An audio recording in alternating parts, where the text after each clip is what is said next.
Level up patrol na! Level up patrol na!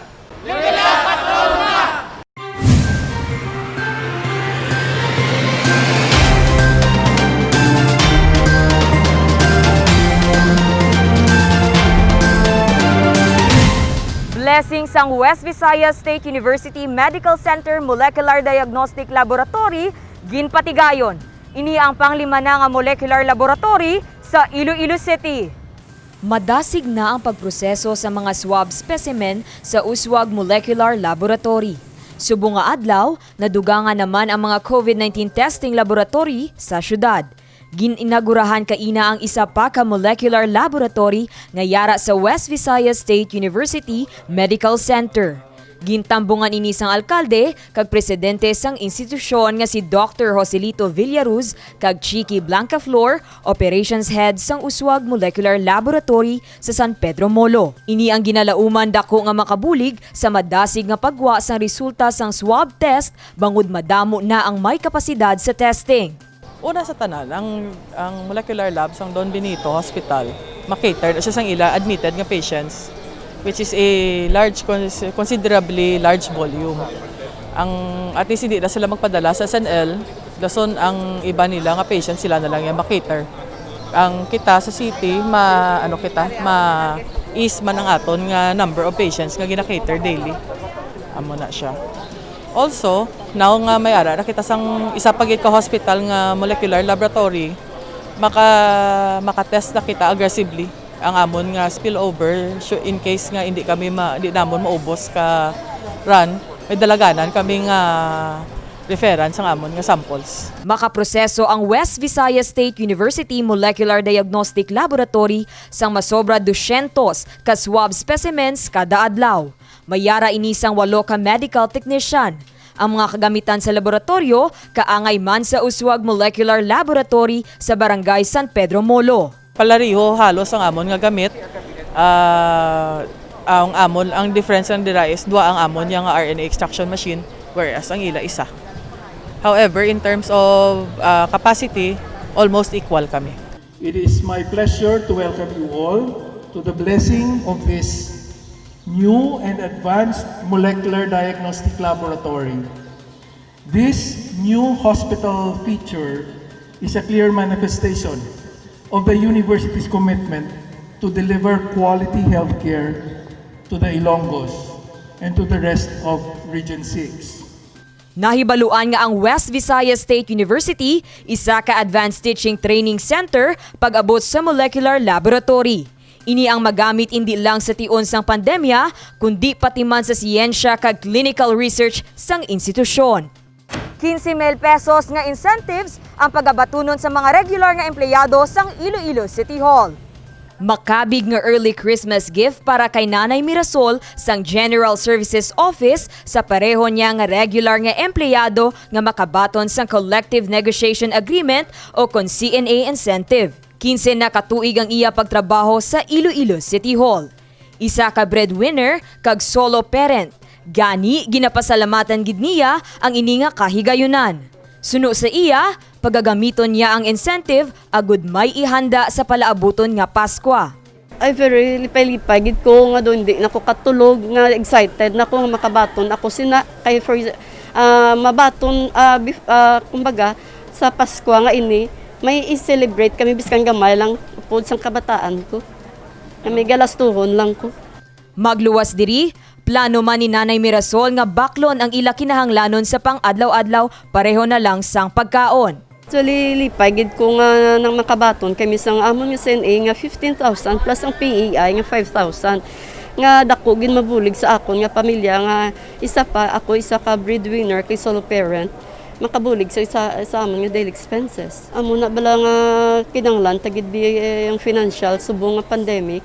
So dako gid nga makabulig. Like for example, bakayal namon sa mga basic needs like food. Kag ang actually the most important subong is food gid. So dira na nakon i-save ang akon nga makuha nga CNA nga bonus namon. Samtang, isa naman ka senior citizen si Nanay Susan Sikad sang GSO. Siya ang nagatrabaho sa talatapan sang Solid Waste Management Division Office. 38 na katuig nga empleyado, gani, tuma na lang ang iyang kalipay, bangod isa siya sa makabaton sang CNA incentive. Sang first ko nga nabatian, ang CNA nga tagaan ng mga empleyado, happy gid ako ya. Kay kun sa ato lang yayakis ayang nga mga sweldo ya, ginakabus kita kapin pa kun maluho ka. Pero sa ako nga part, very thankful gid ako sa CNA. Kay makabuli ginamo hasta sa kun kaloyan nang hindi tagarbuso matapos ng COVID, makatinerpi ang kwarta sa akon. Yari naman ang mensahe ni Nanay Susan sa alkalde. Ang mahambal ko lang ya sa kay Mayor Treñas iyaya. Very amazing gid subong ang ginahimo ya sa syudad sang Iloilo. Tungod nga inspired nga ang iya nga pagpungko gidaya daw gin testingan gid saya. Daw gin tagaan gid saya walaya sing trial iyaya. Kung paano ya ma-cope up ang nagakalatabo subong nga pandemic ang nagakalatabo sa syudad sang Iloilo. Thankful gid ako kay nakup-apan gid ni Mayor kag nagaugyon gid ang tanan nga pumuluyo sang iya nga kausa. Kahapon nga adlaw, ginanunsyar sang alkalde nga makabaton ang mga empleyado sang 15,000 pesos. Ini nagapasalamat kita sa Finance Committee nga nakatag kita 15,000. Siguro kung waay siguro sang pandemic mas dako pag inatag ta. Suno sa alkalde, kinahanglan gid sa mga empleyado ang incentive. Nalipay gid ko nga maparelease na dayon kay ito importante balaan taman nga sa ini nga mga tion kinahanglan gid sa aton nga mga palangga nga mga empleyado ang bisan amoni nga tion ang mahatag man sa aton syudad. Lakpakan ta gid ang aton nga Finance Committee. Nahibaluan antes pa man ang paghatag sang CNA incentive, nagbaton na sa mandatory 13th month pay ang mga empleyado. Samtang, ang casual employees naman, ginbalik na sa 500 pesos ang ila sweldo kada adlaw para sa subong nga bulan sang Disyembre. Dane Raffles para sa Level Up Patrol. Paglibot sa mga cops on bike sa mga esplanade kag public plaza ang gindayaw sang publiko. Ini ang mga Japanese bike nga gintugyan sang Iloilo City Government sa Iloilo City Police Office. 20 ka cops on bike ang magalibot sa Iloilo River Esplanade kag mga pampubliko nga plaza sa syudad. Kada estasyon sang pulis, ginhatagan sini nga mga bisikleta kag sila ang nagapatrolya sa lugar. Kimpahayag sadto ni ICPO Director Police Colonel Eric Dampal, kinahanglan mag-deploy sang kasubong sini nga mga pulis sa mga esplanade kag public plaza para sa seguridad sang mga nagapadulong diri. Gindayaw ini sang mga nagalagaw sa esplanade. Para sa akon mas mayo sakay para at least wala bala mga gamo or mga trouble nga mag-anlontad tapos isa pa mas secure ang place kay ara sila. So ang mga kawatan or kung ano nga mga malain nga vibes at least maano siya bala matapna sa agap kay ara ng kapulisan naton gagabantay. Para naman kay Jean Grace, may duha ka benepisyo ang pag-deploy sini nga mga pulis sa mga esplanade. So for good man sa safety naton, kay number 1 due sa pandemic naton sini, at least mabantayan bala sang kapulisan kung ga social distancing nga kadto diri sa esplanade.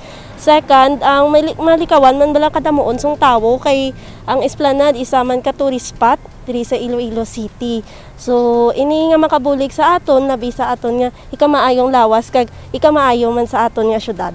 Isang Iloilo River Esplanade sa mga matawo nga lugar. Subo nga may pandemic dala sang COVID-19. May pila sa gihapon nga nagapadulong diri para mag-ehersisyo o kung hindi gani, luyag lang magpaliwaliwa. Jennifer Garcia Hernandez para sa Level Up Patrol.